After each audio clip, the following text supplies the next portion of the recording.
নমস্কার দেশবাসী।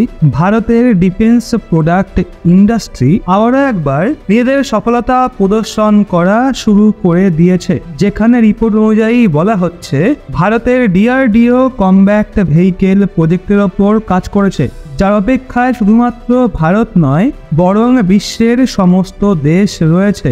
কারণ এটা ভবিষ্যতের সেই হাতিয়ার যাকে অপারেট করার জন্য কোনো পাইলটের প্রয়োজন নেই। আর সবচেয়ে বড় কথা হলো এটা ভারতের এমন এক যুদ্ধ বিমান যা থেকে শত্রু দেশের র্যাডার দেখতে পর্যন্ত পাবে না।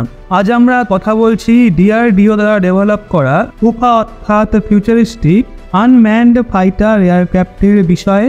আপনাদের বলে রাখি, এই প্রজেক্টের ওপর ভারতের ডিআরডিও আগে থেকেই কাজ করছিল, কিন্তু কিছুদিন আগেই এই প্রজেক্টকে নিয়ে একটা বড় তথ্য উঠে এসছে। কিন্তু আপনি জেনে আশ্চর্য হবেন, এই ফাইটার এয়ারক্রাফটের এমন কিছু বিশেষত্ব রয়েছে যে আমেরিকার প্রিডিয়েটার ড্রোনকেও পেছনে ফেলে দিয়েছে। আর এই প্রিডিয়েটার কেবল আমেরিকারই নয় বরং সম্পূর্ণ বিশ্বের সবচেয়ে শক্তিশালী ড্রোন বলে মনে করা হয়ে থাকে, যাকে ভারতের ফিউচার আনম্যান্ড ফাইটার এয়ারক্রাফট টক্কর দিচ্ছে।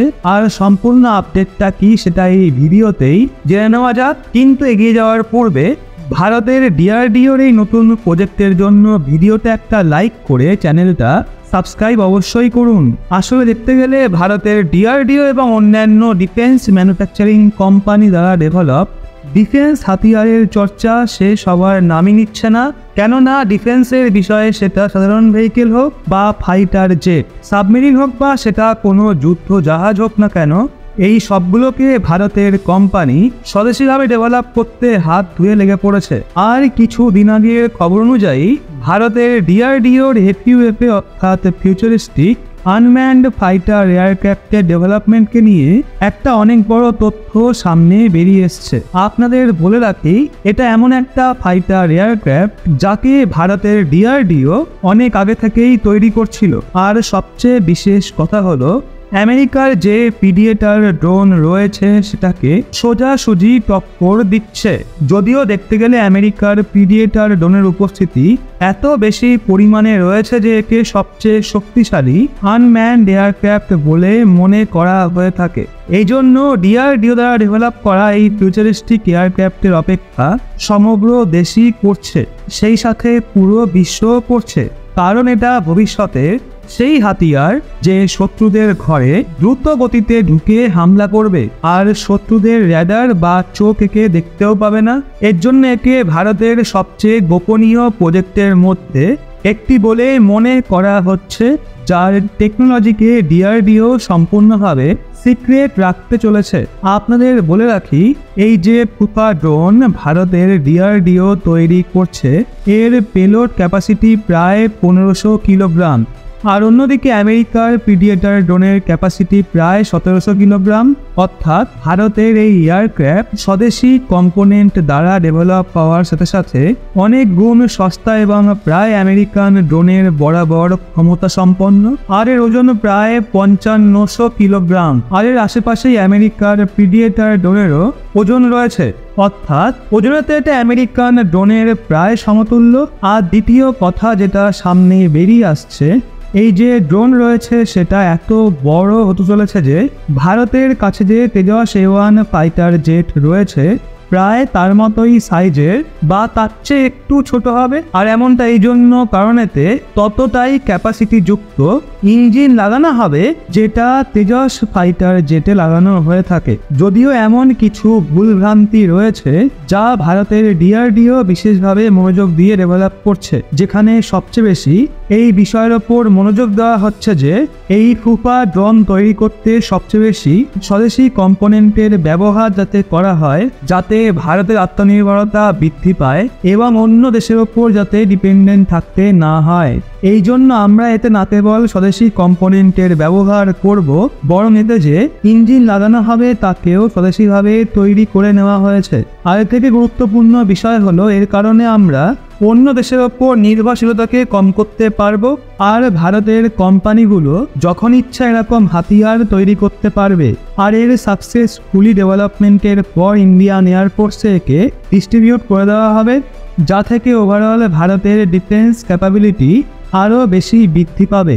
কারণ গত কিছু মাসে আমেরিকা ভারতের কিভাবে ক্ষয়ক্ষতি করেছে তা আমরা সবাই ভালো মতো জানি।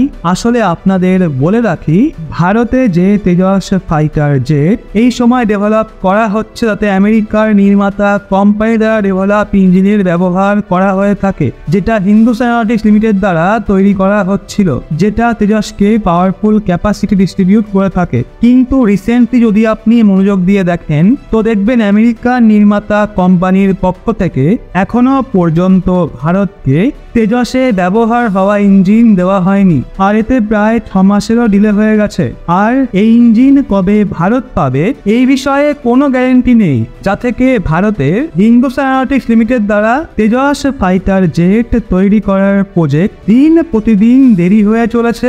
আর কেবল আমেরিকার নয়, বরং 2 মাস আগে জার্মানিও নিজেদের ক্ষমতা দেখিয়ে ভারতকে মিলিটারি ট্যাঙ্কে ব্যবহার হওয়া ইঞ্জিন দিতে পরিষ্কার মানা করে দিয়েছে।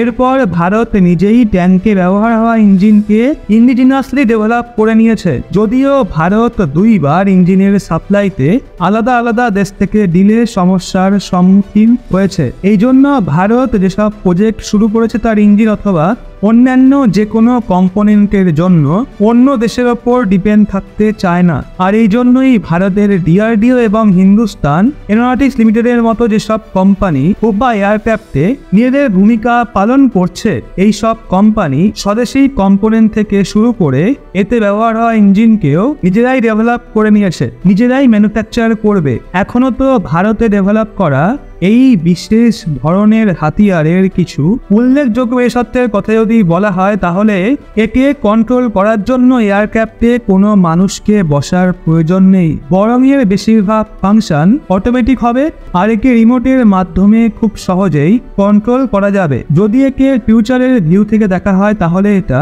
যথেষ্ট ইম্পর্টেন্ট এবং উপযোগী এয়ারক্রাফট, অর্থাৎ এটা এমন একটা হাতিয়ার যার নাম থেকেই চীন এবং পাকিস্তানের সেনাবাহিনী কেঁপে উঠবে। এটা যখন শত্রুদের আকাশে মৃত্যুর মতো বর্ষণ হবে তখন কঠোর সুরক্ষাযুক্ত এলাকাও বিধ্বস্ত হয়ে যাবে।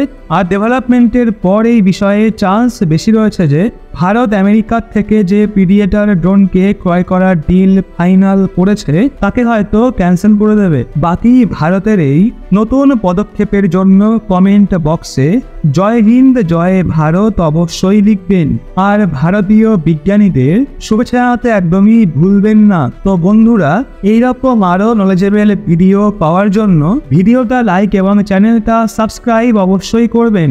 দেখা হচ্ছে আবার পরের ভিডিওতে। ভালো থাকবেন, সুস্থ থাকবেন।